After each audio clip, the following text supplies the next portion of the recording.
இந்த வேலுநாச்சியார் ராணி வேலுநாச்சியார் அவர்களை கொள்கை தலைவரா என்னைக்கு அறிவிச்சாரோ அன்னைக்கு தான் நம்மளோட ஃபேமிலியில இருந்த ஒரு நம்மளோட ஆன்செஸ்டர் வேலுநாச்சியாரை கொள்கை தலைவரா அறிவிச்ச ஒரு கட்சி ஒரு தலைவர் அப்படின்ற ஒரு எண்ணத்துல தான் நான் அந்த கட்சியில இணைக்கணும்னு நான் முடிவு பண்ணது.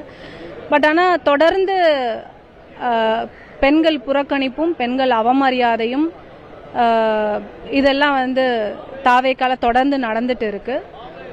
அண்ட் விஜய் இது வரைக்கும் மக்களை சந்திக்கிறதுக்கு இன்னும் வரல. இன்னும் எலெக்ஷனுக்கு ஒரு 30 நாளே இருக்கு.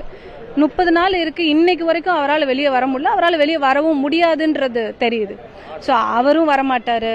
ஏதோ ஒரு பிரச்சனை அப்படின்னா கேடர்ஸும் எல்லாம் ஓடி ஒளிஞ்சிடணும். ஸோ எலெக்ஷன் எதுக்காக வந்திருக்கோம், இந்த பர்பஸ் என்ன? மக்களை சந்திக்கணும். மக்கள் பணி அப்படிங்கிறது ஒவ்வொரு தொகுதிக்கும் இந்நேரம் போய் கள